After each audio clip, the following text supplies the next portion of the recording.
Bienvenidos y bienvenidas a Casa San Clemente Virtual. Hoy apoyamos a nuestro amigo Jorge Torres Carrasquillo en la presentación de su libro La espiritualidad, horizonte y encuentro de lo divino y humano. Damos comienzo. Muy buenas tardes a todos. Me alegro infinitamente estar aquí y que estemos aquí compartiendo y para la presentación de los textos de nuestro gran amigo y hermano Jorge. Y que este aspecto sea precisamente un signo, esta nueva dinámica, estar hoy aquí, a pesar de los pesares colectivos, sea el comienzo de algo profundamente sanador para Puerto Rico, sea parte del comienzo de algo profundamente sanador para nuestro Puerto Rico y para el mundo. Me refiero al proceso del COVID-19, me refiero también a otras vicisitudes que tenemos en nuestras particularidades como pueblo, como sociedad, como nación. Es una gran alegría para mí presentar el texto de mi amigo y hermano Jorge, sobre todo de ambos textos, muy particularmente el de la psicoespiritualidad. Mi nombre es Evelio Ollero y vamos a presentar el texto de la psicoespiritualidad. Este texto es muy sugerente.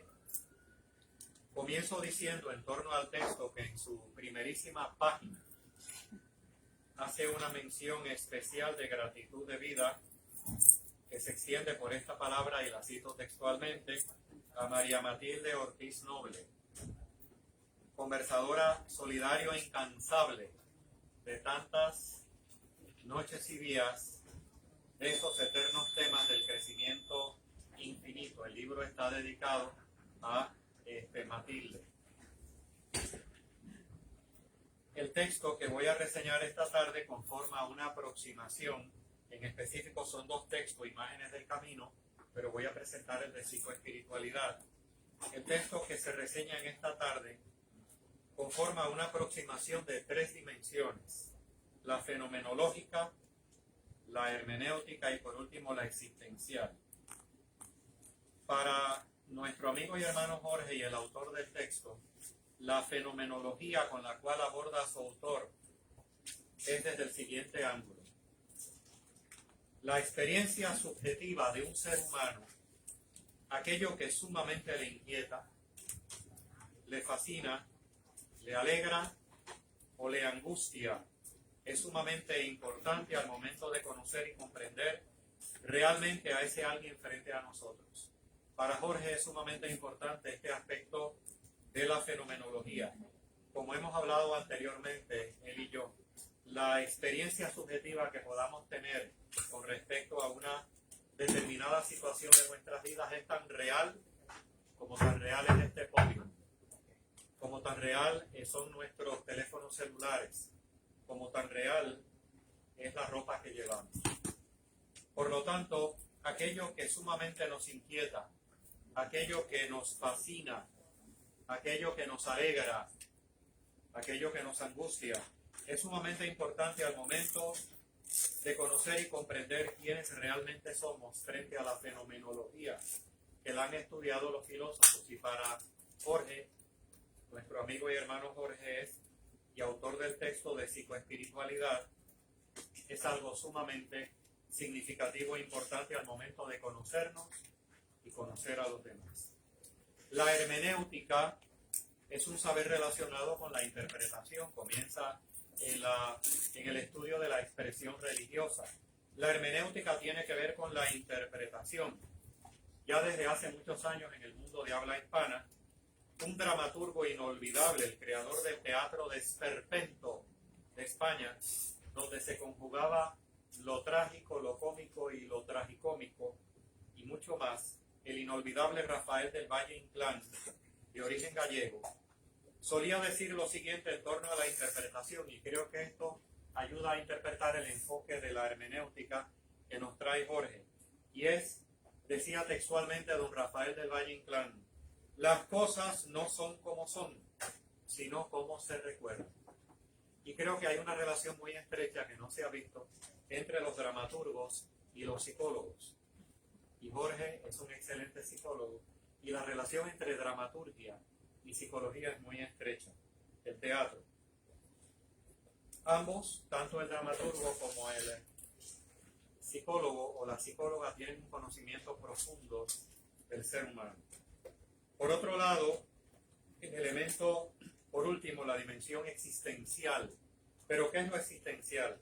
Lo más importante en este texto, otro de los aspectos del trípode, primero la fenomenología, segundo la hermenéutica, y tercero, y no menos importante, el existencialismo.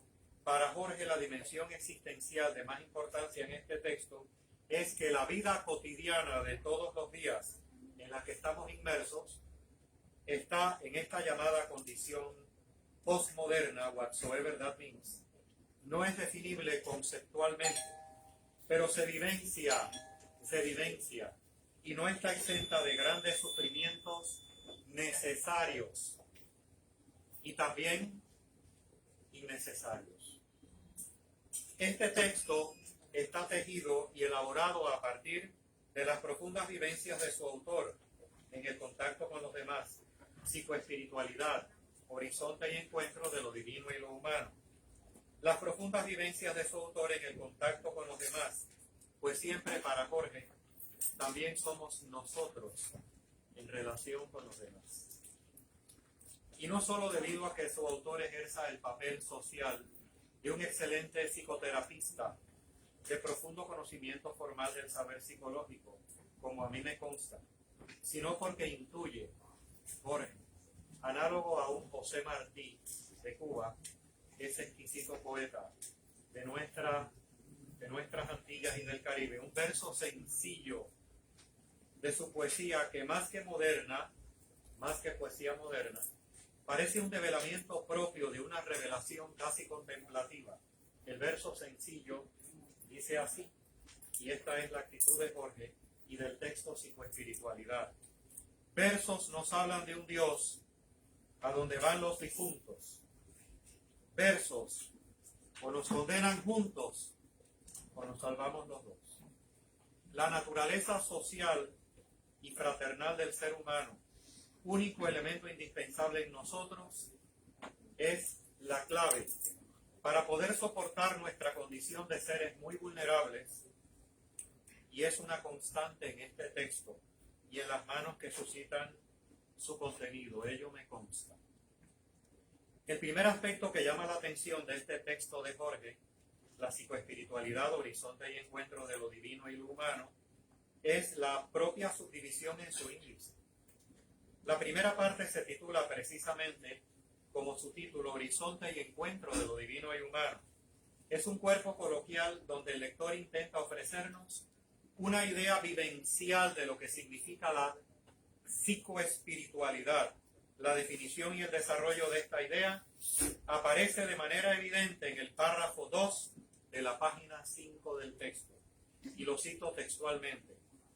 Estas solo en apariencia anómalas reflexiones pretenden introducir de heterodoxa manera el intento de hacer de la psicoespiritualidad, auxiliada de esa aurora borealis inefable que es la poesía, una especie de constructo, una especie de constelación conceptual que haga posible la elaboración reflexiva, minuciosa, artesanal e íntima de comprensiones penetrantes y reconciliantes de campos temáticos tradicionalmente privativos y separados de los respectivos mundos de sentido en el infinitamente polivalente universo que comprende el fenómeno de la experiencia y de la conciencia humana. En este sentido, Jorge tiene una conexión muy directa con Edgar Morin, sobre todo en su texto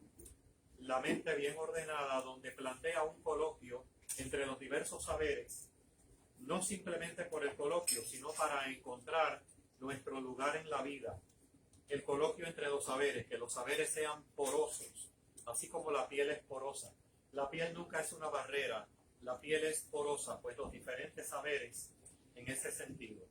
En este sentido y dirección ya podemos ver de antemano la conjunción sugerente que se presenta para una idea de la psicoespiritualidad anclada en las vivencias subjetivas y personales de nuestra humanidad, nuestro mundo interpretativo y cognitivo, y por último nuestra existencia cotidiana, la de todos los días, esa existencia donde obviamente no estamos exentos ni del COVID-19.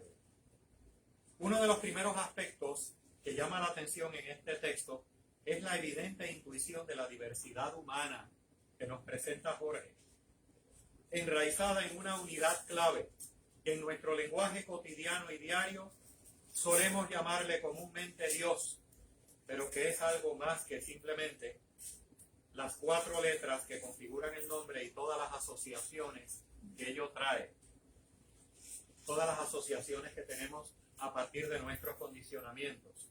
Además, el autor busca que esa realidad llamada Dios no sea sustantiva, sino eminentemente relacional, pues es en la relación o interconexión de todas las cosas, esta interconexión entre todos nosotros, y hemos experimentado el aislamiento en el COVID-19, y esa interconexión es clave, donde radica precisamente la esencia de la vida, como argumenta un saber de la física posterior al de Newton, y también para sentar las bases de un genuino pluralismo religioso, sobre todo en este espacio-tiempo tan necesario. Este elemento de unidad en la diversidad que nos trae el hermano Jorge, tan esencial para una verdadera globalización, pero de la fraternidad humana, no de la venta de chorizos, y no solo para efectos del presente economicismo neoliberal vigente, se puede atisbar en el siguiente párrafo del autor en la página 11 de este sugerente texto.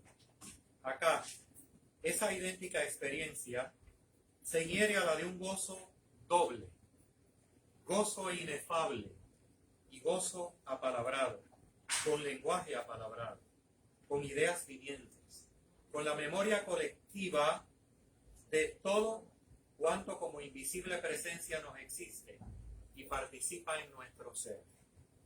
Es un mérito del todo compartido con ese grupo de selectos conocidos y desconocidos seres contemporáneos, estoy situando textualmente a Jorge, y antepasados que hacen a nuestro lado y en nosotros el viaje al oriente. Deben ir un tal Sócrates, un tal Benito Espinosa, un tal oscuro Heráclito, un tal ilustrado Immanuel Kant, un entrañable Gustavo Gutiérrez, el incomparable Nietzsche, hijo del no menos incomparable Kierkegaard, y al centro, cada cual según su personal jerarquía angélica y sus privadas razones. Y aquí Jorge hace una revelación inherente a él. En la mía, Buda, al costado preferente y neurálgico de todos los centros en el que elijo absolutamente y siempre porque sí, permanecer conversando para siempre junto al más grande maestro histórico del diálogo infinito de todas las eras, sea la que sea, en la finitud de permanecer para siempre con la inefable imagen de Jesús el Cristo, sentado en la noche junto al fuego. Este énfasis en el diálogo interreligioso es sumamente importante en el trabajo de la psicoespiritualidad, en un contexto de globalización como el vigente, donde sin obviar sus evidentes sombras, que son muchas, descubrimos lo diferente y alterno en otras culturas en su aspecto luminoso. La expresión religiosa y espiritual de los pueblos conforma un elemento preeminente a considerar, no sin antes destacar el autor tanto el lado luminoso como el lado sombrío de las expresiones religiosas de la humanidad, pues la luna llena más hermosa tiene también su lado oscuro. El mismo Carl Gustav Jung, inherente al saber de la psicología, cita el autor en este texto, Jorge, advirtió sobre el peligro de cómo las formas religiosas de cualquier expresión religiosa, cualesquiera que sean, puede ser un obstáculo en la vivencia de lo divino en la medida en que dichas formas se asuman como el fin en sí mismo, Sin embargo, cuando las formas religiosas conforman, como diría el autor de la filosofía perenne, el belga Fridtjof Schuon, una externalización, cuando el rito religioso es una externalización que conduce directamente a una internalización profunda, o como dicen en el budismo Zen, cuando es el dedo que señala la luna, entonces vivenciamos el camino auténtico de una espiritualidad religiosa. En otras palabras, la vivencia de la espiritualidad para nuestro autor puede vivenciarse dentro del margen de lo religioso, lo mismo que al margen de lo religioso. Característica esta última, al margen de lo tradicional religioso, muy inherente a nuestra condición presente.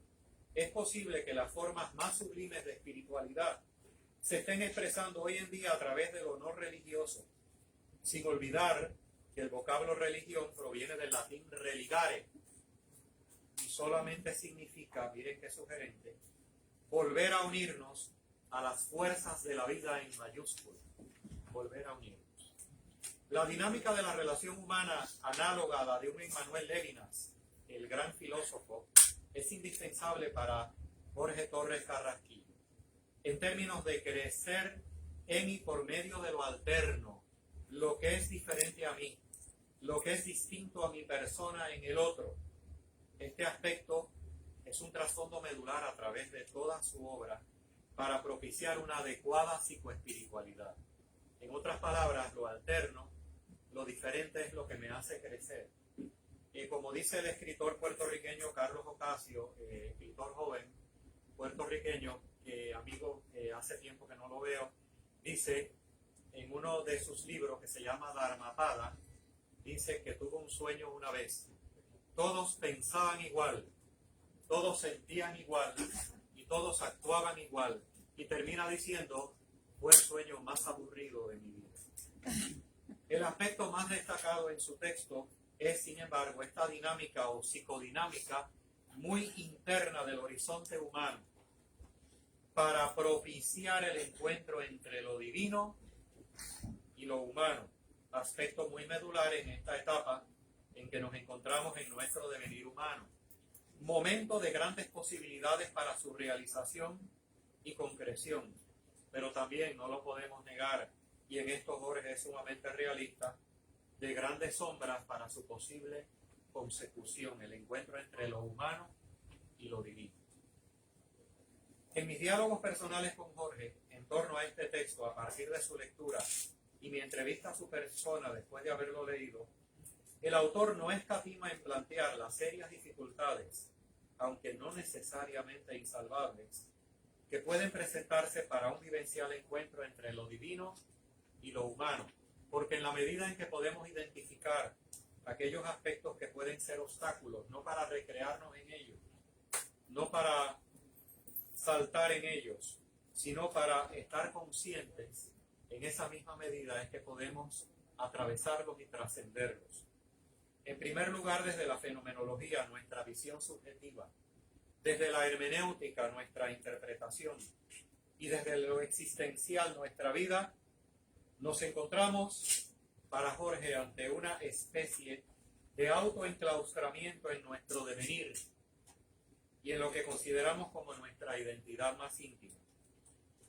Les quiero presentar una analogía que me da la impresión que es lo que presenta nuestro hermano Jorge.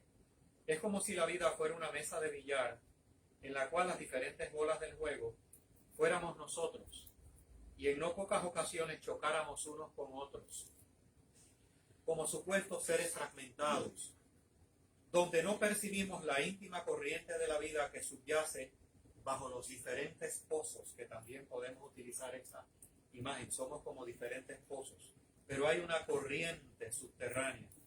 Esa corriente de la vida que al vivenciarla, como diría el psicólogo transpersonal Ira Progoff, nos haría unirnos a la fuente misma de un sentido trascendente. Siguiendo igualmente con la analogía de la mesa de billar, a veces a partir de las intensas crisis que podemos experimentar de tipo económica, climatológica, como los huracanes, los terremotos, el COVID-19 y algunos políticos, por no decir muchos, parece ser que en no pocas ocasiones somos como esa bola de billar que desaparece por un hueco negro de la desesperación ante los imponderables supuestos de la vida diaria. La exhortación de este texto es a buscar algo más que ese sujeto enclaustrado que somos y que vive encerrado en su propio encierro, valga la redundancia, fruto de una complejidad de causas en nuestro presente y también en nuestro pasado. En específico, dice Jorge en Caída y Gracia, en la página 116, plantea lo siguiente y lo cito textualmente. Toda experiencia de caída sucede cuando de algún modo, pudiéramos decirlo, nos negamos a la gracia. Nos negamos el agradecimiento que acompaña la gracia, en mayúscula la gracia, que es el reconocimiento dentro de la alegría y la sensación de satisfacción que una conciencia, sea la forma de conciencia que sea, humana, angélica, cualquier forma autoconsciente, la satisfacción que genera cuando puede manifestar, producir un resultado, manifestar un sueño, realizar algo, si esa conciencia, en el furor del reconocimiento y de la deleitación, da un giro sobre sí misma y se autocontiene negándose, reconociendo de la fuente de la que emanó ella misma, y negándose también el reconocimiento agradecido de todo lo que su propio proceso recibió, que se integró al movimiento de la conciencia, para manifestar eso que no forma parte de la individualidad de ese movimiento. En ese momento se condiciona la caída. Un proceso de conciencia o una experiencia de la conciencia donde la conciencia genera un resultado que participaron de poder configurar y facilitar esa manifestación de esa experiencia, en adición al propio esfuerzo de la conciencia individual. Ahí se viene a configurar la caída. Cuando estamos tan enclaustrados en nosotros mismos que no vemos la relación que existe con los demás, cuando no vemos que hemos podido llegar aquí no por nuestra voluntad, sino por una serie de factores y una serie de conjunciones y constelaciones que escapan a nuestra mínima voluntad, a nuestra voluntad. Pero hemos enfatizado en el ser humano voluntarioso, hemos enfatizado en la voluntad, en ese autoenclaustramiento, y sin embargo somos seres vulnerables. Y en esa vulnerabilidad solo nos queda el agradecimiento. El entorno sociocultural en el cual vivimos, existimos y tenemos nuestro ser no parece favorecer un estado de conciencia donde podamos darnos cuenta de este estado de egoísmo, de girar hacia nosotros mismos y de la necesidad y realidad de algo alterno, de algo que nos supere, que se encuentra en lo más profundo de nuestra intimidad, más íntimo que nuestra propia intimidad, o lo que se ha llamado en nuestro entorno sociocultural, por la influencia del trasfondo cristiano, la gracia. El autor de Psicoespiritualidad no plantea que esta dinámica de encuentro de lo humano y lo divino sea fácil. En la página 129 del libro plantea textualmente lo siguiente: ¿cómo pueden haber factores sociales, políticos, económicos, culturales, que obstaculizan ese encuentro? Porque vivimos, somos nosotros más nuestras circunstancias. 7 formas de evidencia de fenómenos humanos presentes en nuestra posmodernidad contemporánea, me parece, dice en la página 129, dice Jorge, me parecen ejemplos sobresalientes en lo que son esa tercera noción de adolescencia que se pone de relieve. Lo son nuestra percepción de la sexualidad, los vínculos de consumo, los vínculos de consumo, la ideología del éxito, el conocimiento científico, como si la ciencia lo fuera todo. Es un gran producto humano, pero no se trata de la gran revelación de la absoluta verdad. El poder y las religiosidades y espiritualidades, que también pueden ser a la vez que una herramienta para encontrarnos con nosotros mismos, un proceso muy peligroso en su lado sombrío. La percepción que ofrece el autor en estos renglones es realmente fascinante y muy esclarecedora. Una lectura reposada del texto en esta dirección nos hará descubrir, por lo tanto no les voy a decir para que lean el texto, cuál es la percepción de Jorge sobre la sexualidad, los vínculos del consumo, aunque ya se la deben imaginar, la ideología del éxito, el conocimiento científico, el poder, las religiosidades y las espiritualidades en su lado sombrío. El entorno sociocultural nuestro puede contribuir de forma y manera significativa a ser un obstáculo a un encuentro en el horizonte entre lo humano y lo divino. Sin embargo, Jorge Torres ni remotamente es un pesimista. También sugiere en viva resonancia con un José Ortega y Gasset que el ser humano es él o ella más sus circunstancias.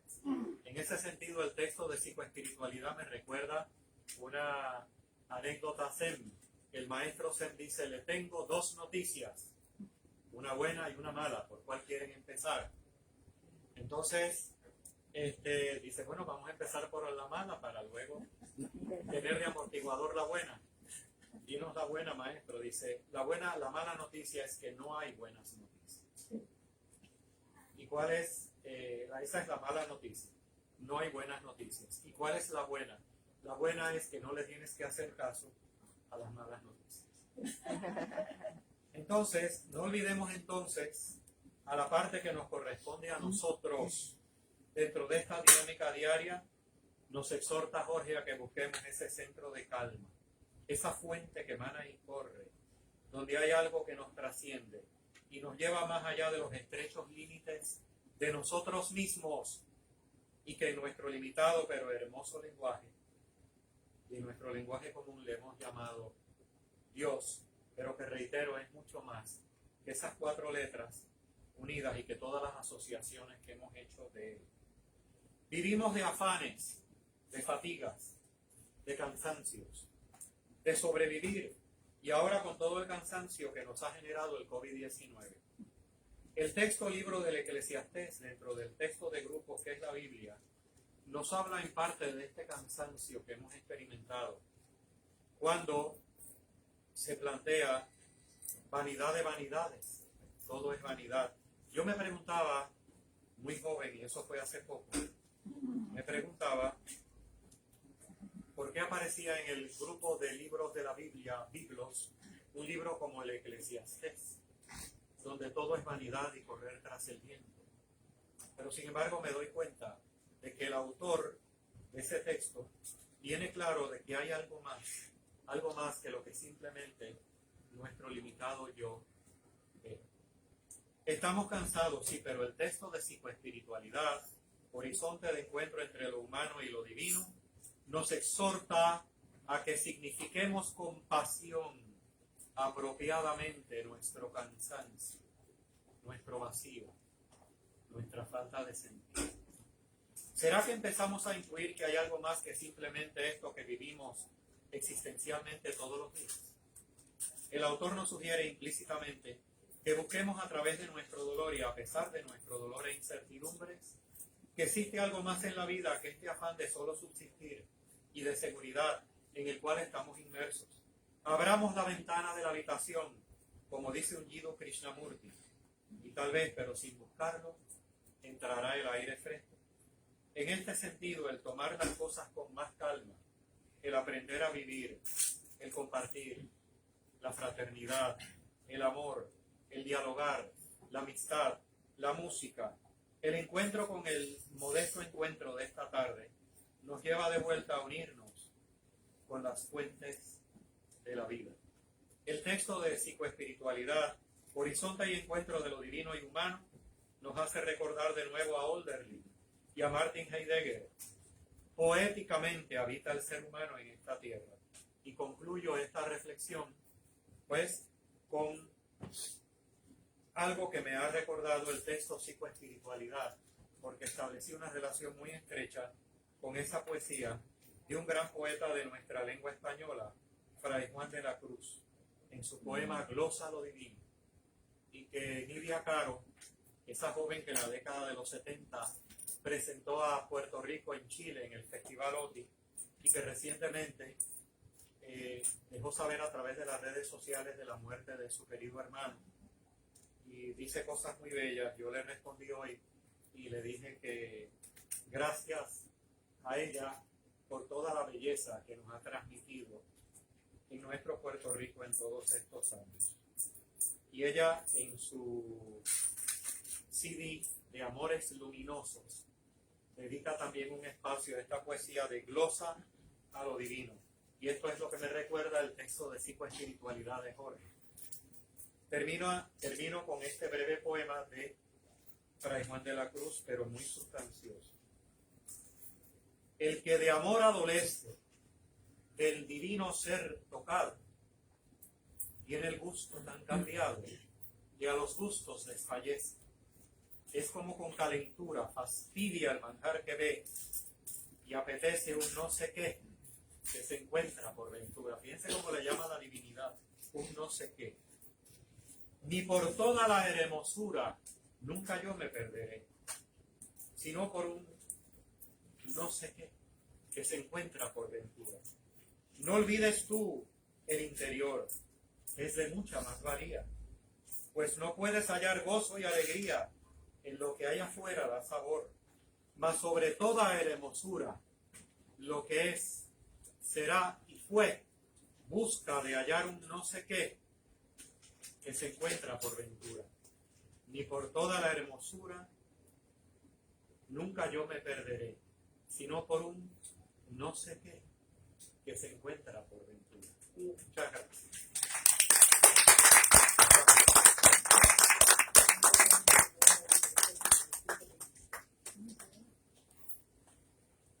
Gracias al compañero hermano Evelio. Iba realizando como algunas notas de reacción al maravilloso momento y encuentro verdaderamente fraterno. Es una experiencia hermosa en lo invisible, porque a cada uno de los compañeros que estamos aquí convocados pues me unen una historia de mucha interioridad, cada una irreductible, infinitamente cualitativa, existencial. Siempre que yo en los últimos años hemos hecho las colaboraciones con los compañeros de Casa San Clemente, me ha placido apalabrar el comienzo de los trabajos con tres insistentes citas. Samuel, las debes haber escuchado ya varias veces. Una es una cita del Prólogo de la Liberación, Leonardo Boff, que plantea que nadie es tan rico como para que no pueda recibir algo de alguien, y que nadie es tan pobre como para que no pueda darle algo. Pablo Freire, compañero de gesta y amigo de Leonardo Boff, que planteaba que todo lo sabemos entre todos. Automáticamente pues uno genera toda una profusión de cadenas asociativas de pensamiento luminoso en torno a una mesa redonda de fraternidad, a un espacio cristalino y diáfano antijerárquico entre iguales, en las cuales todos somos los expertos de una porción insustituible de un mundo referencial, que entiendo que es una de las grandes aportaciones transformativas de una fenomenología adecuadamente aprehendida, que es sencillamente un cultivo y una emanación de una aptitud de humildad en el sentido de una disposición a la apertura. Siempre he insistido en que la humildad es una virtud epistemológica y no primaria, principalmente una cualidad moral. Es una condición de posibilidad de cualquier auténtico conocimiento y de cualquier auténtico proceso de transformación.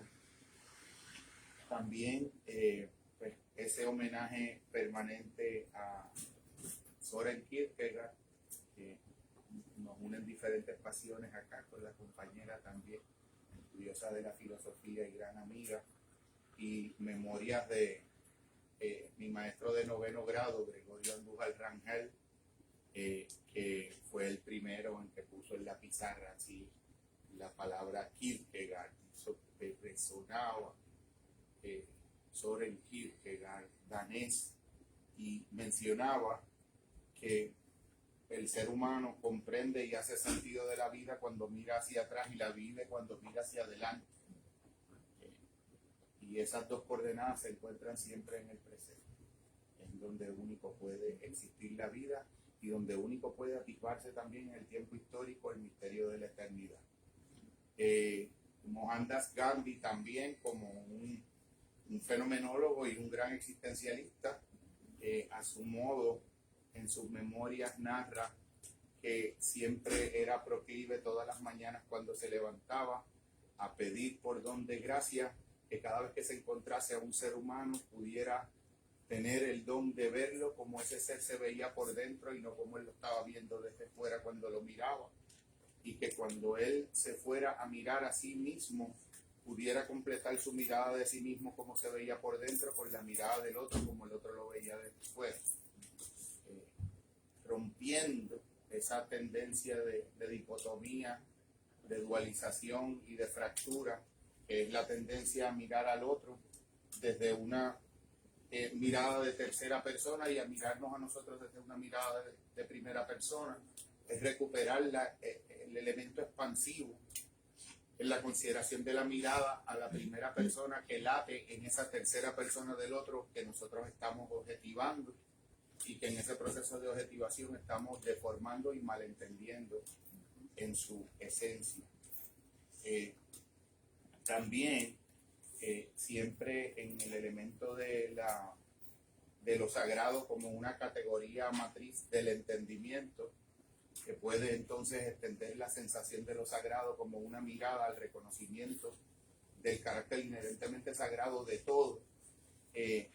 Recordaba una frase de Erich Fromm, incomparable, que decía lo siguiente: Religion is to have a unified object of devotion. La religión es alcanzar en la atención de la mente y el corazón un objeto unificado de representación de devoción en ella misma. Automáticamente, cuando uno escucha este tipo de apalabramiento de síntesis, que es donde está la mejor semántica y la mejor riqueza cognitiva de alguien que a la misma vez alcanza dimensiones de síntesis casi comparables y poéticas, te lleva a un entendimiento de lo sagrado diferente, un poco distanciado de la idea de lo sagrado como un contenido cristalizado o como un enunciado, porque no es eso lo que es la experiencia cuando se postula desde una perspectiva existencial, hermenéutica, fenomenológica. El elemento de cuando Carl Jung también decía, a propósito de la religión es un mecanismo de defensa contra la experiencia de Dios. Yo le añado un entre paréntesis en experiencia al lado y le pongo directa. La religión es un mecanismo de defensa contra la experiencia directa de Dios o de lo sagrado.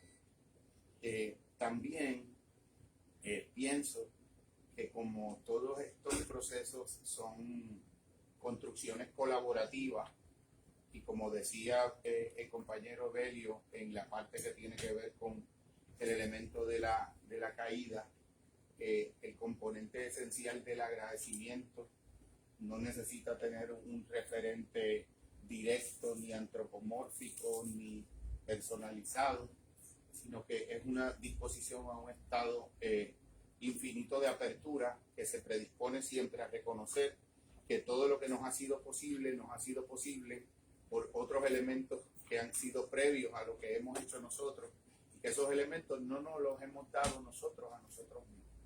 Ha sido una condición de recepción. Cuando nosotros honramos todo lo que hemos recibido, que no nos hemos dado a nosotros mismos, que nos ha hecho posible lo que nosotros hemos realizado, a partir de eso, pues podemos experimentar una sensación sana de satisfacción, como en la parábola de los talentos, la experiencia de alguien que puede al final del día y luego de haber librado la buena batalla, poder exclamar que hizo algo con los dones recibidos, que sencillamente no vivió deleitándose en el propio regocijo narcisístico de eso que a fin de cuentas ni siquiera debe ser causa de envanecimiento porque fue recibido. No nos dimos la vida, no nos dimos las capacidades y las potencias del alma y del entendimiento, no nos dimos la buena fortuna de haber tenido maestros como los que hemos tenido en el camino, Manfred Kerkhoff, nuestros maestros de la vida, Gregorio Andújar Rangel, los grandes amigos, la mesa de la fraternidad, y hasta la persona que es ese otro Cristo encarnado y viviente. Cada vez que uno da algo y se entra la mano en el bolsillo y comparte algo, un poco de su pan, siempre digo que un elemento esencial en eso es que tú puedas reconocer que ese otro puedes ser tú o haber sido tú si hubiese sido distinta la historia, y el otro ser tú mismo, en ese reconocimiento íntimo de una igualdad que no es paternalista, ni existencialista, ni moralizante en ningún sentido. En ese sentido uno puede ser un verdadero dador espiritual y auténtico. El asunto de lo de la ciencia, porque todos los saberes deben ser bienvenidos en un encuentro colorido, en un encuentro casi de una cornucopia y de una sobreabundancia, porque por supuesto que cuando tenemos algún dolor en el cráneo, tal vez alguna tomografía computadorizada pudiera ser útil para identificar algo en algún capilar o en alguna vena. Pero esa no es la interioridad auténtica desde la que se construye sentido. Eso es un elemento complementario que es necesario a la vida dentro de un conjunto de saberes. Pienso, mencionábamos y hablaba con el compañero Belio en un anterior apalabramiento que compartíamos inquietudes públicas en torno a lo sagrado, que lo sagrado puede ser vislumbrado como una especie de eje vertical que organiza la posibilidad de hacer distinciones cualitativas entre las cosas en personas que nos resistimos a pensar que en el mundo todo vale igual, que vale igual una palabra mal dicha que una palabra intencionalmente cultivada para poder ser riguroso y serio en el intento de poder decir nuestra interioridad al otro de un modo auténtico. No da lo mismo decir una media verdad que intentar una verdad. No da lo mismo ser honesto que ser deshonesto. No da lo mismo ver al otro como sagrado que verlo como profano. No da lo mismo una idea del respeto que sea una idea predominantemente jurídica, de código civil y de código romano, de los sujetos autónomos de la modernidad, que sería como yo decir en mi vecino, el reglamento de nuestra aldea dice que la colindancia de mi espacio lateral mide esta cantidad de pulgadas y yo me excedí en una pulgada, pues yo te he faltado el respeto en esas pulgadas. Ese cumplimiento de matesis universal excesivo de la parte jurídica. El verdadero respeto, etimológicamente, un elemento de poder darse la oportunidad de volver a ver al otro como por primera vez, estarlo viendo, dejarlo aparecer en cada momento, como el acto de amor, decía el compañero chileno Humberto Maturana, recientemente fallecido, conpueblano de usted, don Wilfredo, a quien agradezco también la oportunidad de este maravilloso foro y todas sus gentilezas. La experiencia de un amor que puede reconocer al otro como sagrado, al otro como un interlocutor legítimo, pero en una mesa y en un banquete donde lo sagrado y lo importante tiene cabida como un criterio para poder distinguir el valor de las cosas. En el mundo de la hermenéutica, y es por razones que no son propias de un tecnicismo filosófico de tipo academicista, sino de un elemento del encuentro humano, son herencias que las tradiciones de la filosofía nos permiten para construir la experiencia de la humanidad y la experiencia relacional. Y ese elemento de lo que es un auténtico diálogo, siempre cito una práctica de la antigüedad en el siglo XII, en la Universidad de París, cuando estaba Tomás de Aquino, doctor angélico de la Iglesia, que se llamaba la cuestión disputada.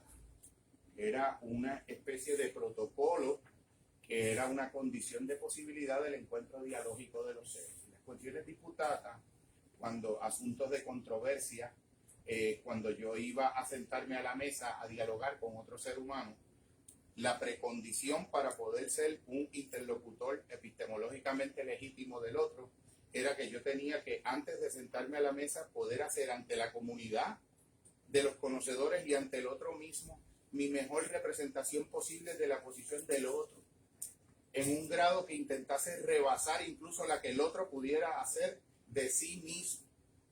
Y una vez fuera sancionado por la comunidad y por el otro y validado ese posicionamiento, y el otro hubiese hecho lo mismo, nos sentábamos a la mesa. Había una precondición y un esfuerzo legítimo de adentrarse en el mundo del otro como el otro estaba viendo y construyendo su mundo de sentido y su mundo de significado. Esa mirada en primera persona es una mirada que de algún modo reconoce la relatividad de todas las formas de mirada que objetivan las cosas, que las reducen a algo que comparte propiedades en común, que es lo que es la función de abstracción conceptual con las cosas, pero que las despoja de su carácter inherentemente singular e irreductible, que es en donde para pensadores como Kierkegaard nacía o emanaba el epicentro de lo auténtico humano y de la posibilidad de una verdadera verdad, en el sentido de verdades por las que vale vivir, verdades por las que vale construir, verdades por las que vale levantarse todos los días en un optimismo que no puede por momentos darse el lujo de ser empírico porque la evidencia lo refuta de continuo. Es un optimismo que tiene que ser de algún modo, tiene que tener un carácter visionario y transempírico, que puede en unos momentos dados cruzar el desierto, cruzar las adversidades, porque la realidad y la historia parece disconfirmar ese posicionamiento. Eso es una actitud del alma, eso es una decisión que no se puede fundamentar en ninguna demostración lógica y empírica, ni en ninguna sistematización conceptual. El peso de verdad, de esas verdades subjetivas, es el elemento que hunde sus raíces en lo que de verdad tiene el misterio sagrado de la persona humana y el misterio sagrado de la persona de cada uno de los seres que componemos y intentamos construir nuestro mejor mundo posible desde las mejores posibilidades de todo. El elemento de la trascendencia también lo menciono como una función, lo menciono, hacía una nota, una visión que funda un espacio y no el espacio de un lugar al que se llega. Nos vamos como refinando en el corazón y en el entendimiento y vamos buscando formas en las que las emociones y el acercamiento afectivo a las cosas también adquiere una dimensión epistemológica. En trabajos anteriores se postulaba la experiencia de las energías transformativas del amor como las que representan las tradiciones antiguas que están cristalizadas en la filocalia ortodoxa y los antiguos padres del desierto, experiencias de una mirada muy finísima en las cosas que de algún modo las penetra y las conoce de una manera que no puede conocerlas ningún otro modo de abordaje y de mirada.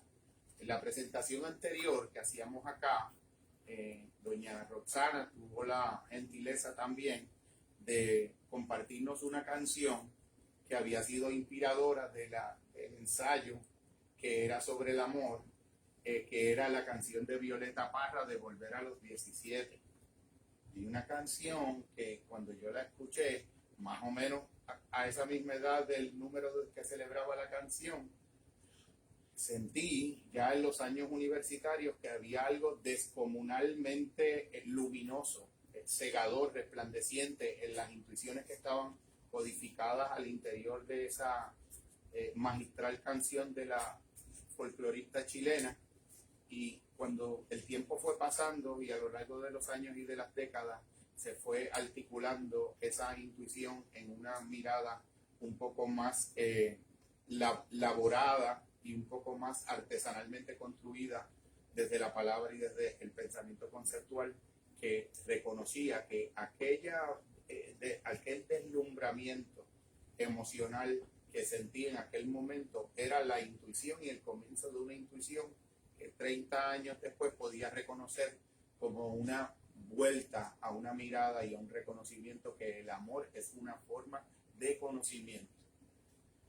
Puede construir saberes que otras formas de abordaje humano y que otras formas de mirar las cosas no es capaz de construir.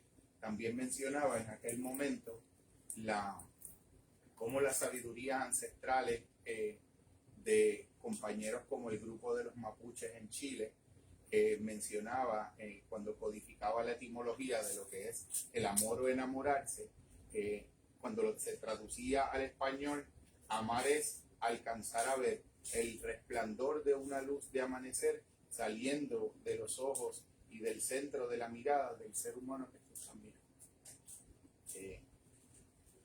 Un colectivo humano que tenga una riqueza tan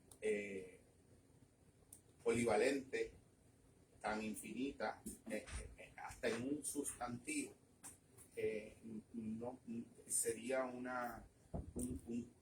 crimen intelectual de lesa humanidad llamarlo primitivo, o llamarlo prelógico, o llamarlo no moderno. De hecho, ese colectivo humano entendían que la verdadera aportación a la humanidad que ellos habían hecho como grupo no iba a ser nunca las edificaciones de grandes templos, ni las alturas de un Machu Picchu, ni la orfebrería, ni el trabajo con la platería y con el oro, sino haber construido un lenguaje y una comunidad de práctica de lenguaje en la que cada ser humano podía alcanzar la sabiduría en el periodo de una vida histórica, y en donde se podía aprender en el PEUM, donde se podía aprender aprendizaje en el mundo de los sueños y en el estado de los sueños. Entiendo que es mucho lo que se pudiera hablar y seguir compartiendo. Ya yo le había prometido a estos queridos amigos que iba a ser, dije hasta brevísimo, superlativo de breve, pero son asuntos del amor, son asuntos del amor. El amor también es un intento de apalabramiento de lo que no puede ser apalabrado. El amor también es un intento de llevar en el lenguaje la codificación del misterio de una poesía que puede hablar sobre lo que ninguna otra cosa puede hablar y puede intentar la huella de lo irrepresentable en sí mismo. Me siento completamente honrado de este foro, de esta oportunidad, de este encuentro con todos ustedes, grandes amigos de una fraternidad invisible y de un viaje al Oriente, de un verdadero y auténtico viaje al Oriente. Yo quisiera que algunos de ustedes, compañeros, que puedan como compartir, interaccionar. Aleida, Tony, Samuel, Adrián. Y entiendo que Sí, no sé si hay un mensaje por Facebook. Sí. Hay un mensaje, sí. De José Raúl. Sí. Qué bien. Sí, este mensaje de José Raúl, de lo que tú estabas hablando hace un ratito, por lo que interpreto, esa conexión y vivencia espiritual en la relación con el otro se nutre de la religación con lo divino, o sea, un noumeno inmanipulable, mucho más que de un discurso moral humanista. Entonces, ¿cómo articular esa experiencia frente a la crisis de la postmodernidad por el lado secular y por el lado religioso frente al fundamentalismo? Vamos a intentar la mejor respuesta posible y como todos lo sabemos entre todos, vamos a intentar entre todos. Es José Raúl que está en Facebook Live. Gracias, compañero José Raúl. Pienso, aquí hago uso para el intento de la parte de la vertiente secular de la pregunta, del enorme reto gigante que tenemos. Hago uso y recurso de los elementos de sensibilidad aprendidos en el mundo de las terapias narrativas, donde el punto de partida fundamental es que tú te sustraes de una posición de experto. Ya tú no te sientes ni te experiencias experto de nada y puedes recuperar lo que decía del compañero Pablo Freire, de que todos lo sabemos entre todos, y poder crear unas estructuras nuevas y unas formas de experiencia de encuentro conversacional auténtico, de la cual y es una apuesta de fe, pero también es una apuesta epistemológica, de la cual pueden surgir verdades al modo análogo de las verdades gestálticas, que son aquellas que son más que la suma de las partes constituyentes. Entiendo que el diálogo es el encuentro fraterno, el encuentro de hacer algunas carnes y no a tu casa, amiga, la compartir. Esos espacios, te estoy invitando a que invitándote a que me invites.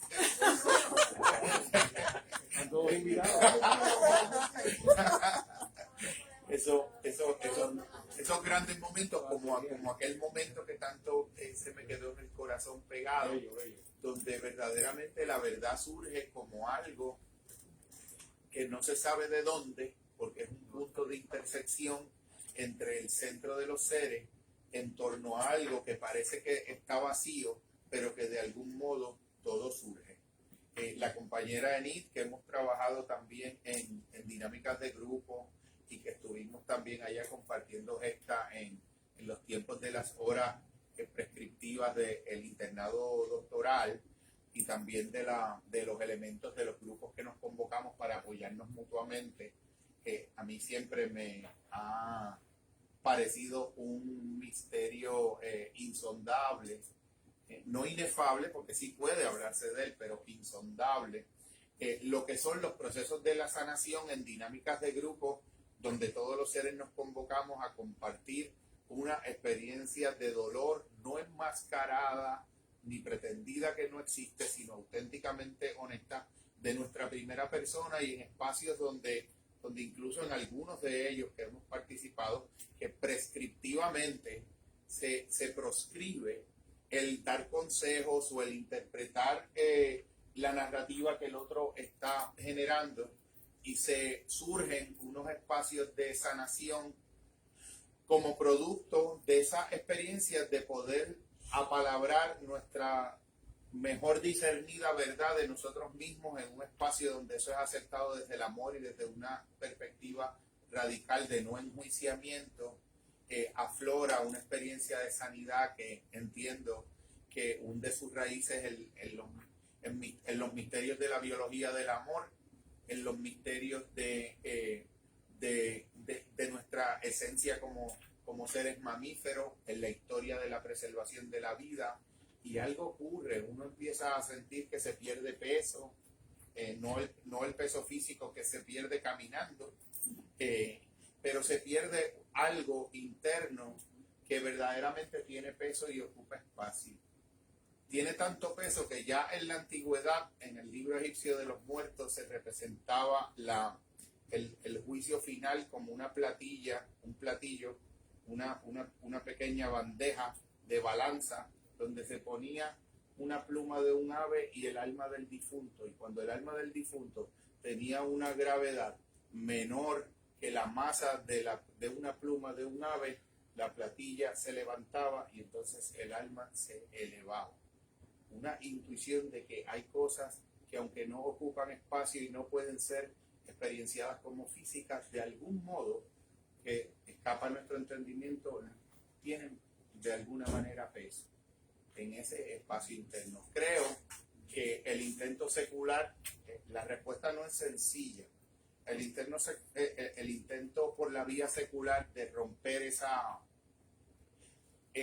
fractura, de devolver un poco algo a lo que pedía en su plegaria antigua en el siglo VI Isaac de Nínive, cuando le pedía a Dios la gracia de que lo liberase de la dispersión de su intelecto y del conocimiento que nacía de la dispersión del intelecto, que le permitiese el don de poder tener un segundo conocimiento que nace de la crucifixión del intelecto, de una mirada que puede visionariamente ver las cosas en una esencia unificada.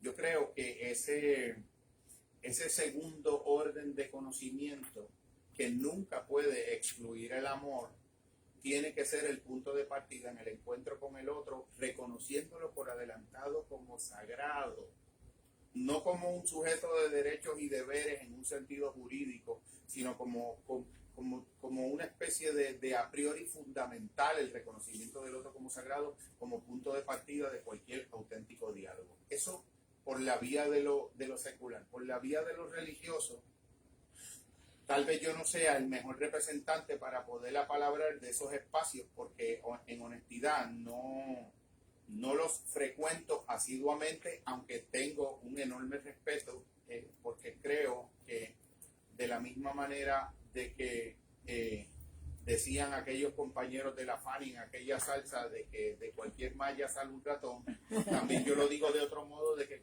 de cualquier malla sale un hermano también.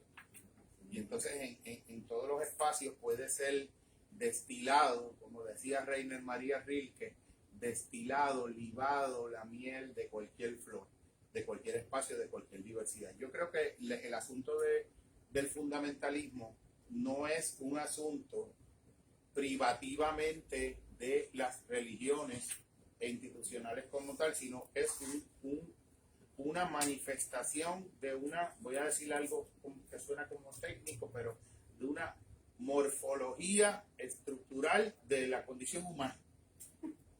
La tendencia al fundamentalismo es un riesgo que existe en cualquier ser sentiente. Tan pronto yo opero desde una perspectiva de una idea de la verdad que es un enunciado, al modo de los enunciados objetivistas de la ciencia, opero en un mundo de terceros excluidos, de principios de no contradicción, de principios de identidad. Si es A no puede ser B, o si es A no puede ser A y no A la B. Y entonces entro en todos unos procesos donde cancelo por adelantado la posibilidad de A y no A, de A y no A y B a la misma vez, de todas las relaciones de causalidad circular, de otro tipo de modo de conocimiento, de otro tipo de modo de organización lógica de la realidad, que no es la nuestra, y que en muchos casos es mucho más rica. Hay autores de lógicas antiguas que tienen 17 categorías para el pensamiento lógico como instrumentos cognitivos para la realidad, donde nosotros tenemos 3, las de Aristóteles. Y nada malo con eso, pero pudiera ser que para algunos fenómenos sutiles sea un elemento insuficiente. Yo creo que la psicología social, la psicoespiritualidad, me parece que puede hacer unas aportaciones también, porque puede reconocer que conocimientos que ciertas ramas específicas de la psicología ha creado para ejercer como herramientas otras funciones pueden ser enriquecidos añadiéndole funciones nuevas, como por ejemplo los estudios de la disonancia cognitiva de Leo Festinger, como por ejemplo la tendencia a los sesgos de cognición de Aaron Beck. Pues uno puede ver el pensamiento rígido, la socialización de procesos educativos que tienden a un pensamiento convergente y no divergente, los currículos empobrecidos donde las artes liberales y las humanidades no son el centro de la experiencia de un proceso de conocimiento, donde un niño a los 6, 7 años ya dejó de soñar y de pintar a colores, y tiene que pintar el cuadrado, que los colores no se salgan de cada una de las puntas de esos 90 grados. O sea que son muchas las razones en la espiritualidad transversal, que era un ensayo de la generación anterior de los trabajos. Se proponía una idea de la verdad alternativa a la idea que comúnmente nosotros significamos en nuestro imaginario cuando decimos que algo es verdadero. Una idea que propone integrar los mejores hallazgos o legados de los linajes filosóficos, de las tradiciones de la hermenéutica, del existencialismo y de la fenomenología. El fundamentalismo es es algo que en un orden de grado, yo creo que todos podemos de algún modo tender alguna forma de fundamentalismo cuando, por ejemplo, pretendemos mirar al otro desde una teoría y no desde la presencia viva y palpitante del otro en tiempo real y en presencia viva. Había un autor que sugería, o por lo menos así yo lo interpreté, que cuando se daban prácticas contemplativas y tú aprendías a estar con emociones difíciles propias, eso te iba a proteger, o por lo menos a facilitar que cuando tú estuvieras frente a emociones difíciles del otro, no tuvieras que defenderte del contacto directo con esa emoción, teorizándolo, haciendo una representación abstracta de él para que de algún modo mediara o mediatizase la dificultad de no poder estar de modo vivo con un sentimiento retante y problemático. La idea de la filautia, que tanto también estudió la antigüedad, de cómo se va articulando un sentido predominante de amor excluyente a mí mismo y predominante de mí mismo, que una de las manifestaciones a nivel cognitivo más detrimentales de eso es que en todos los encuentros humanos predominantemente la pulsión de autoafirmarse como quien tiene razón en lo que está planteando es un valor que se hipostasía y que de algún modo se vuelve el fin último del proceso del encuentro. Y entonces yo creo que esa necesidad de sentir los seres que tenemos razón o que salimos validados en los procesos de interacción dialéctico con otro ser humano que piensa diferente, es una de las raíces del fundamentalismo en la escala de nuestro ego humano. El elemento también de que lo hemos estado reflexionando, el asunto de la vergüenza y la culpa y las emociones tan retantes y tan difíciles presentes en nuestra sociedad contemporánea.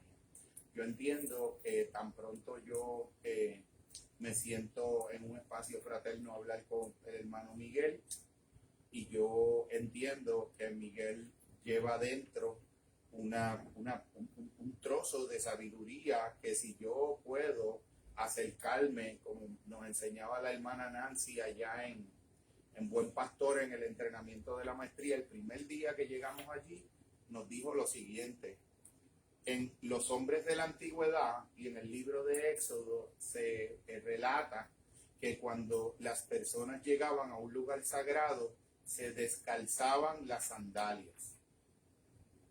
Cada vez que un ser humano le abra su intimidad, su corazón, sus sentimientos, acérquese a ese espacio con los pies descalzos. Ese planteamiento a mí se me pudiera haber olvidado todos los otros aprendizajes aprendidos en aquel momento, pero esas palabras de la hermana Nancy siguieron resonando en mi camino y yo creo que me acompañan cada vez que alguien toca la puerta y llega al espacio. Yo los recibo con los pies descalzos de ese momento de intimidad de la persona. Cuando tú tienes ese reconocimiento del otro y del diferente como sagrado, que a mí me parece que el centro de una pedagogía humana en el momento y la coordenada contemporánea sería entrenar activa y proactiva e incesantemente en destrezas para el encuentro con el diferente, pero desde una plataforma que por adelantado le reconoce carácter sacramental a ese otro y honra y defiende su diferencia también. Cuando podemos vivir eso en la más alto grado y medida, yo creo que tal vez no estaremos planteando un solucionamiento definitivo, porque en lo humano nada es un solucionamiento definitivo, pero sí una buena aproximación suficiente para un proceso de transformación. No sé si los compañeros, Antonio, ¿quieres compartir algo? Aleida. Yo quiero decir algo, digo, porque ¿verdad? La mención y la dedicatoria, yo me puedo quedar callada, me quedo aquí. Ok, déjame, pero quédate ahí. Primero quiero darle las gracias a todos los que están aquí, ¿verdad? Apoyando a Jorge, porque es una forma, ¿verdad?, de colaboración con él en esta misión que él tiene, y a Elio con esa presentación tan maravillosa y profunda que hiciste, muy emotiva. Esta parte del vínculo de lo divino y lo humano, y tal vez por eso él hace esa mención, es una frase que yo creo que no pasa ni un día que yo no la repita o la diga en mi proceso personal de vida, ¿no?, en mi proceso con él o en un diálogo con otra persona. Para mí, el vínculo de lo divino y lo humano es la clave. No solamente con el otro, es el vínculo de lo divino y lo humano en ti. Porque cuando tú logras balancear la parte tuya divina, la parte tuya humana, tu mirada cambia entonces hacia el otro, tu mirada cambia hacia el mundo. No es lo mismo mirar a través de una mirada frívola que a través de una mirada de bondad. No es lo mismo mirar a través de una mirada egoísta o a través de una mirada de amor, de empatía, de solidaridad, ¿no?, hacia el otro. Pero en el proceso personal, yo hablo de mi experiencia.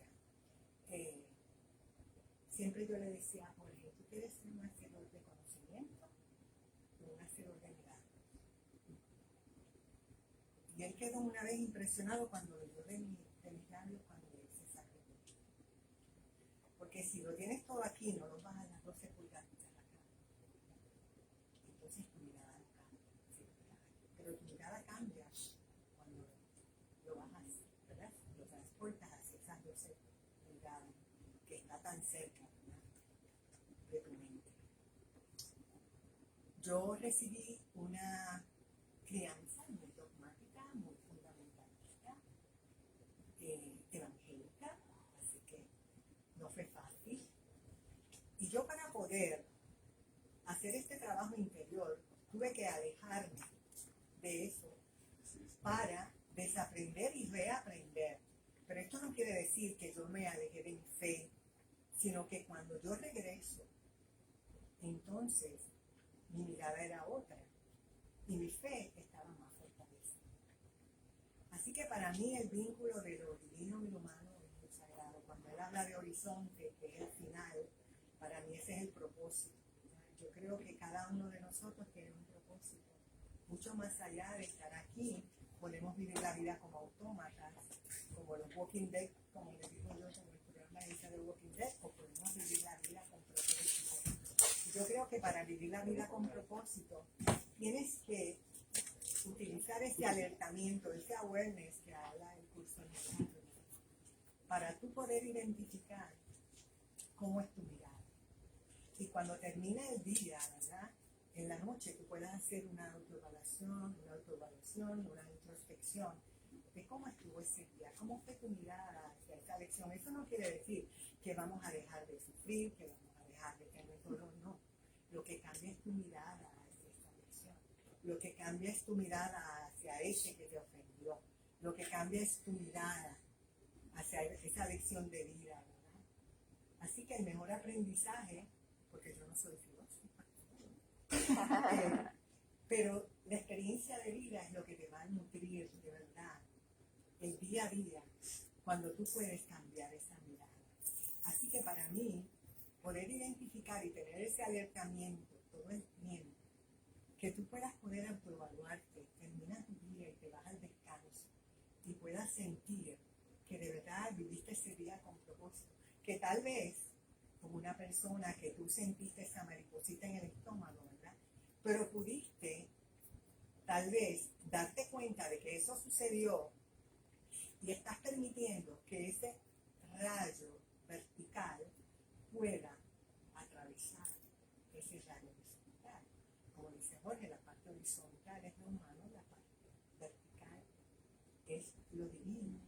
Todos tenemos sombras, todos tenemos luz, pero la luz es más fuerte y poderosa que la sombra. Y un rayo de sol puede atravesar una nube totalmente oscura. Así que cuando permitimos eso en nuestra vida, se va balanceando y se va dando ese oneness del vínculo de lo divino y lo humano. Para mí, en mi experiencia Y es una frase que yo tengo gracias, pues, porque por eso tal vez él lo utilizó. Pero es algo que para mí en mi proceso personal me ayuda a estar en la vida. Y yo quiero vivir la vida con propósito, ¿verdad? Estamos aquí, como dice Belio, tan real en esto. Pero lo que cambia es nuestra mirada hacia el otro y la mirada de compasión a tu propio proceso de vida, ¿verdad? Porque ahora mismo sabemos que cómo está esta sociedad a nivel esta nuestra islita amada, en la parte política, en la parte social, en los valores, ¿verdad? Hay una disfunción totalmente. Yo creo que el que ustedes están aquí hoy demuestra que realmente su mirada en ese proceso diferente de cambio, ¿verdad? Y yo creo que no es la mirada del otro, es la mirada en ti lo que tiene que cambiar para tú poder ver la transformación de los demás, ¿no? Así que en mi proceso personal no pasa un día que yo no haga o no use la frase del vínculo de lo divino con lo humano. Así que para mí es la clave para mí. Le doy a cada uno las gracias de estar aquí, ¿verdad? Eso es una muestra de que sus miradas son diferentes, porque uno está en la búsqueda de esa verdad y en la búsqueda de ese propósito. Tenemos que vivir la vida así, realmente. Así que gracias por esa aportación, Jorge, de ese libro maravilloso, realmente. Y gracias porque están aquí.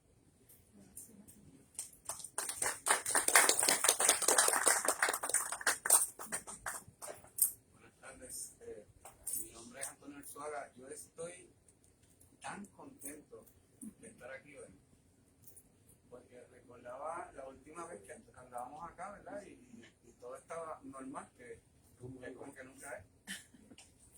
Y ahora las normas cambian, ahora nos añaden una prenda de ropa compulsoria. Y yo creo que eso establece como un de vuelta al principio, como cuando no habían los idiomas. Ahora estamos hablando 95% con los ojos. Casi puedes saber lo que está pasando debajo de la mascarilla mirando a los ojos. Y se abre un espacio más agresivo dentro de la búsqueda del yo en la gente, porque básicamente obligaron a quietar la gente y los acondicionaron a una nueva forma de vida. Y esta oportunidad de estar aquí hoy, a algunos les faltan familiares, a algunos les faltan amigos. Yo entre ellos pues perdí, el papá de un amigo se fue.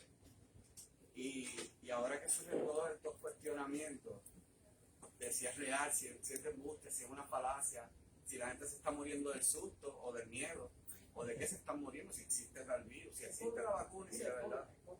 Toda esta confusión, ¿verdad? que trae, que nos desmantela, realmente se ha encargado de reconstruir cosas que no nos habíamos dado cuenta que necesitábamos entender, y que solamente a través de algún tipo de soledad o trampa que te haga la vida, que te deja ahí inmóvil, dice, ahora no tienes otra cosa que hacer nada más que buscar para adentro. Creo que esa es la forma, esa es la parte bonita del proceso, ¿verdad? Y la segunda parte más hermosa es que tengamos la oportunidad de vernos aquí otra vez, que tengamos, aunque sea una pequeña oportunidad de volver a juntarnos, porque esta mezcla fue necesaria para que salieran esos libros. Esos libros son necesarios para que esta mezcla continúe.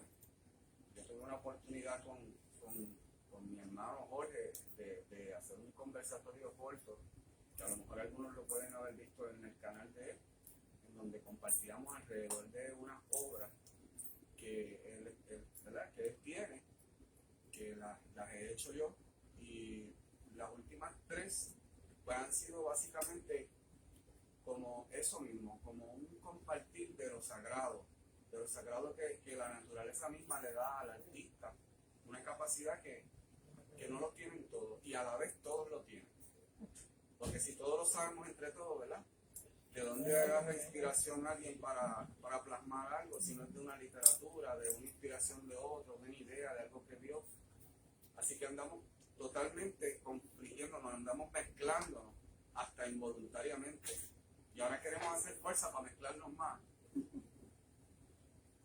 Y eso es lo que hace que estemos aquí hoy. Allí hablábamos del arte sanador, cómo el arte mío me sana a mí y cómo yo voy dejando una sanidad para otro. Y no necesariamente porque la persona entienda lo que yo quise plasmar, que es lo más nítido, porque es la percepción personal de cada uno de una imagen o de un cuento, de un libro, de una historia, de una noticia, lo que le da la forma que él quiere que tenga. A veces yo tratando de explicar algo por una imagen, toco un sensor distinto en el espectador y la pieza que antes era un dibujo pasa a ser una experiencia. Hay quien se empeña en hacer una experiencia viva, pues, el que hace las películas, ¿verdad? Pero entonces está el que nos funde en unos entendimientos y unos saberes casi ocultos y casi espirituales, en donde la filosofía, como lo hace Jorge y como lo hacen todos ustedes, porque verdaderamente no hay mucha palabra que pueda realmente llenar el espacio del entendimiento de la totalidad de lo que es la belleza del ser humano en esta hermosa tierra, específicamente en nuestro Puerto Rico. Y hoy día pareciera que estamos más confundidos que nunca, pero realmente lo que andamos es en la búsqueda de la verdad que ya teníamos adentro y que añoramos recordar para encontrarnos y volver a lo que realmente era la vida. Ni es muerte, ni es experiencia, ni es vida. Es sencillamente ese momento, ese nos, ese aquí donde estamos, que construye libros, que construye piezas, que algunos de ustedes serán poetas y aquí siguen haciendo más cosas. El legado que vamos a dejar cuando ya no estemos aquí, a nuestros hijos. Los que estamos tomando responsabilidad de agradecer lo que se nos ha dado por gracia y ponerlo al servicio de otros. No es dibujar bueno, malo, lindo o feo. Es poder llevar una idea y sanar. Y el arte como un agente sanador, bueno, pues somos testigos hoy aquí. Mira, no me imagino cómo se debe sentir que te dediquen un libro, ¿entiendes? Cuánto compartir tiene que haber de dos seres para salir toda esta dinámica. Cuánto compartir tengo yo con él que me hace visualizar cosas en mi propio trabajo que yo mismo no conozco, porque es como estábamos compartiendo al principio, que la mejor oportunidad que tú le das al humano es poderlo ver como es por dentro y no necesariamente como lo que tú crees que es por fuera, y que te diera la misma oportunidad a ti es lo único que nos vamos a poder sustentar como una raza. Yo estoy agradecidísimo de verlos a todos ustedes bien contentos, casi para llorar, como dicen, porque eso dice que sí, que como raza vamos a seguir yendo a buscar aquello que amamos, que como gente que tenemos una línea de pensamiento, queremos volver a encontrarnos con aquel que hacía ese comentario, con aquel que siempre citaba esto. Yo soy el menos intelectual de todos ustedes, tal vez, seguro, el menos que he estudiado aquí, pero sí me atrevo a decir que soy de los más agradecidos por la oportunidad. He tenido tremendo día hoy y esta tarde ha sido mágica. Impensable que pudiéramos volverlo a hacer, ¿verdad? Hace un año atrás. Nos aseguraban que probablemente nunca, y aquí estamos hoy de nuevo. Agradecidos. ¿Quieres compartir algo, Aleida? ¿Algo que quieras compartirnos? Que tienes tantas iniciativas tan bonitas también. Pues yo lo único que tengo que decir es que cada vez que Jorge me invita a este encuentro o comparte algo por Facebook o con Evelio en su dinámica con Evelio, me llena de esperanza porque encuentro que Jorge se cultiva, cultiva unas virtudes, ¿verdad? Que evidentemente para mí es lo que a mí me gustaría imitar, ¿no? Y yo decía, hay gente que todavía como Jorge quiere perseguir el amor, la apertura al otro, digo, pues yo también lo voy a hacer, porque, y me motiva mucho que él tenga este corazón tan grande de invitarnos, de hacer estas cosas por los demás, y me llena de alegría. Estoy bien contenta de que pueda estar aquí, Jorge, gracias. Me encantan tus libros y tu pensar y tu dinámica. felicito y los felicito a todos, eso es todo. Gracias. Gracias. Adrián, ¿algo que quieras compartir? No, bueno, pues realmente es un placer estar aquí presente. Yo he tenido un compartir.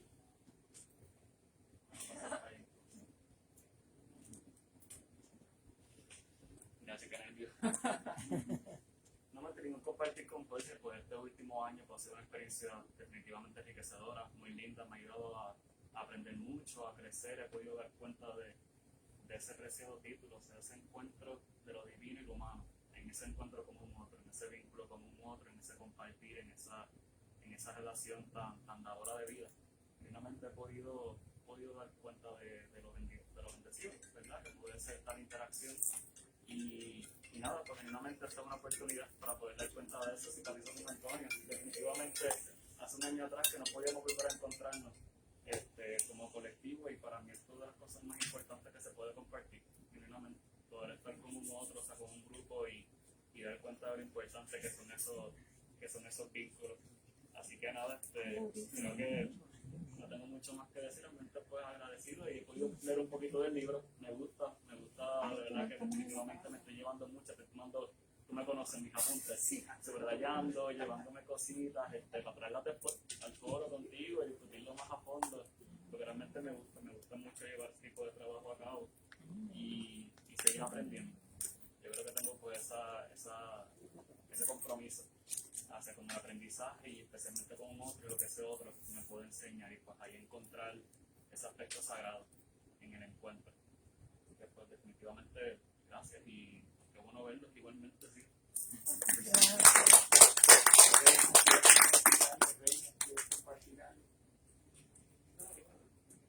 Juan, ¿quieres compartir algo?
Hay un agradecimiento vivo en este momento por estar aquí.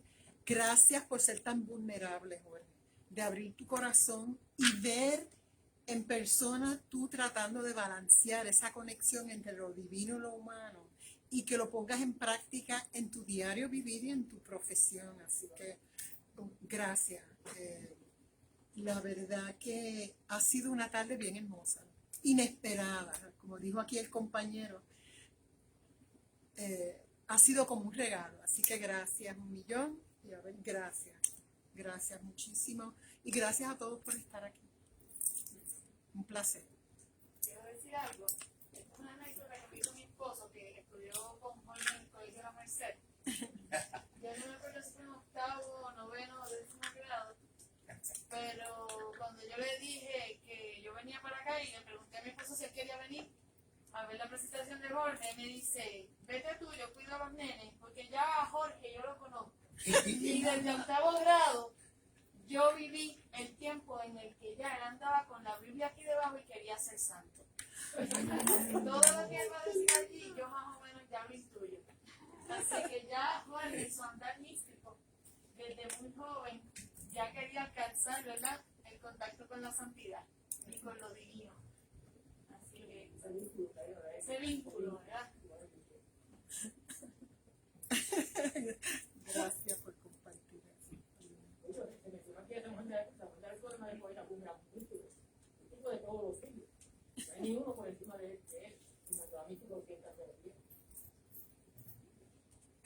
Sandra, ¿quieres compartir algo? Agradecimiento y hago eco de la palabra de sido una tarde de mucha sorpresa, de descubrimiento. Conociéndote, nos faltaba menos de para de esa forma. Así que gracias a todos y gracias por compartir. Todos lo sabemos entre todos. Algo que quieran compartir. Bueno, no mucho. No me gusta mucho hablar en público, pero gracias por la invitación. Son espacios que uno puede como que aprender de los otros. Uno siempre aprende mucho más de los otros que lo que aprende de uno mismo. Agradecido por este espacio, por este momento. Y a ti, y por todo lo que tú representas también, y todo lo que nos has enseñado también, desde muchas maneras que rebasan el lenguaje. Así mismo. Testimonio encarnado de hermandad y de buena vida. De verdad. Sí. Cuando salió Borges, nosotros pretendíamos especialmente lo que se estaba llevando a cabo un ciclo de estudio y reflexión. Yo estuve en Borges, y pretendíamos lograr ese ciclo de reflexión, donde intercambiábamos ideas, que ponían un tema específico, muy lindo, y no se llevó a cabo, no se llevó a cabo, pero teníamos el propósito que el poquito que estábamos en él. Nada se pierde, todas las semillas eventualmente surgen y aquí estamos y aquí seguiremos. ¿Alguien más que quiera compartir algo? Gabriel, algo que puedo compartir algo. Bueno, yo puedo compartir que estoy saliendo de aquí con mucha hambre de leerme el libro.